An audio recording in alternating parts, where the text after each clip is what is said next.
Welcome back, my duelist friends. Casual Duelists here, and it is Saturday. So I know I said Speed Duel would be Saturday. We're gonna have to push that back one. I'm sorry.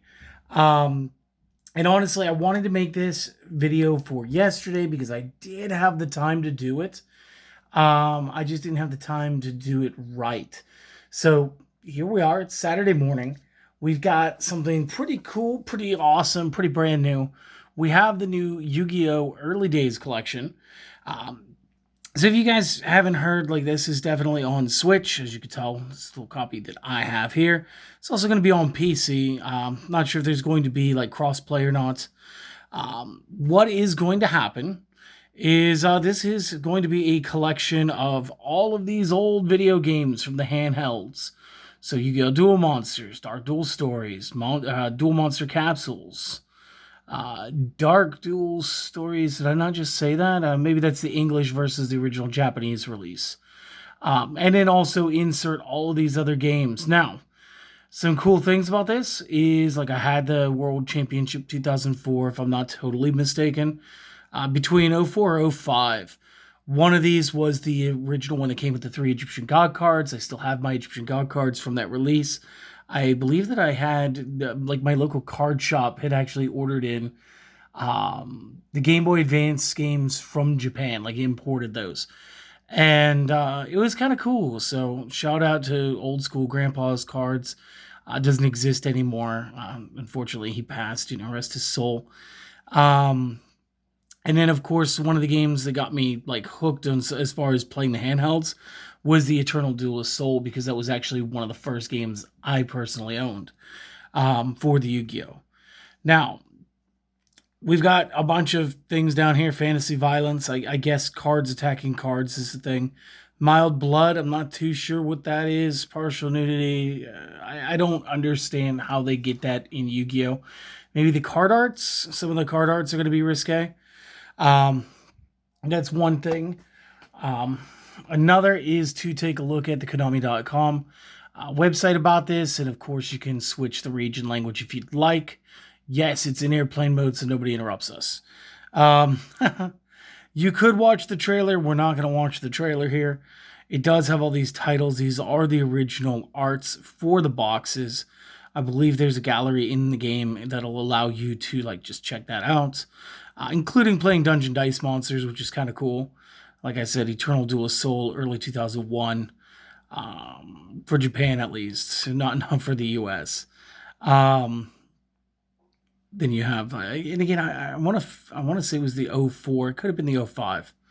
One of these two was the one that came with, I'm thinking it was this one, came with the Egyptian God cards. So this is really fun. It does say down here, with additional features, we will be able to do certain things, challenge duelists from around the world with online play. So far, it's only going to come with Duel Monsters 4 Battle of the Great Duelists. Select titles will be updated in the future. So, of course, they will give us some updates through DLC, just little quick data packets that we're going to have to download. And then it's going to allow us to actually play other people. Again, I'm not sure whether or not you could do it land-wise. The back of the cartridge, the case, sorry, does say a lot of 1-1-1. So the number of players for right now is going to be solo for a lot of this. If it does get to where we're going to go, like, I want to play Eternal Duel Soul with you guys. And then one of the World Championships, we'll probably just choose the newest one, 2005. I might get into streaming a little bit, trying to stream here. If we do, I will announce the schedules. This way, that, like, any of you guys that want to pop in, you can.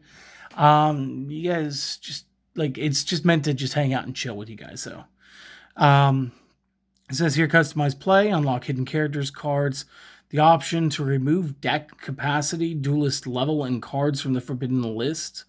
Customize button mapping. Not exactly sure what that means. Probably pretty straightforward. But I haven't put this in my Switch yet. Rewind time. Turn back the clock with the rewind function, or fast forward to watch your strategy unfold at mock speeds.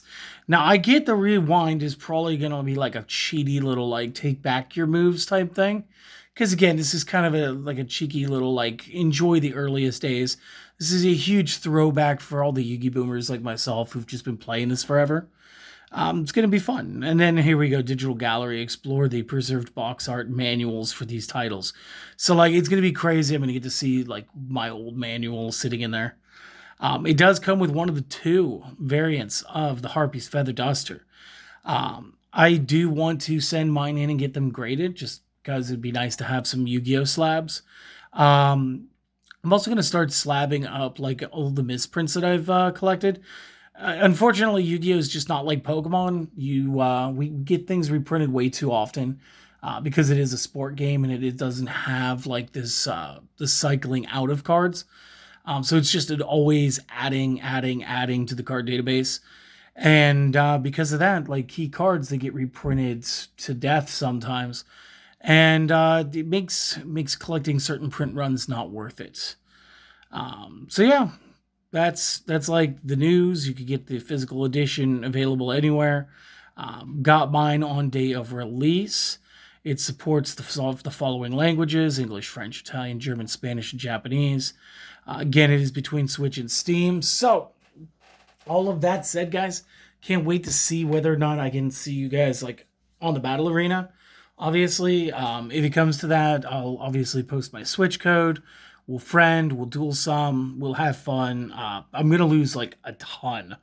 And I'm just going to enjoy my life. So this one is mine. I bought one for myself. And I did get the Harpy's Feather Duster, like the classic art. A couple of things that I think are funny here is like, number one, I'm not sure if this is serialized or if this is just like the 27,113th card that they've printed. I'm pretty sure we've had more like initial prints than that. But it is a QCR. It is still in the Konami official packaging. It would be worth money like this. It'd be worth money if I sold it right now. I think the cooler part would be to just go ahead and, get it in a slab and have it as like a piece of Yu-Gi-Oh history. But just on the off chance that I can get the multiplayer, I went ahead and I bought a copy for Celestial. Now, she's getting a free game. And I'm going to open this one up with you guys. And we're going to see, would I get both arts, or is it just simply two of the same? Which again, it's not terrible. It gives me two chances of getting a PSA 10. And it is the same. So, not sure how that's going to work as far as distribution, guys. These aren't serialized since 27,113 is on both of them. But it will be nice to see if we can get like a PSA 10 out of this. And again, not that I'm affiliated or anything, but just to let you guys know, if you want to get any of your cards graded, look at the GameStop. They are taking kind of most of the fuss out of it. And again, kind of taking most of the responsibility as far as getting your cards there and getting your cards back to you once they're slabbed. So that's cool. So we'll give Celestial her copy. We'll ask her if it's okay to send both in to get them PSA graded. And I hope to see you guys soon playing this. Okay, I'm going to dust off the Switch. I'm going to get the Elgato card back out. We're going to get the whole setup back. And we're going to see about streaming. So, should be fun. Should be.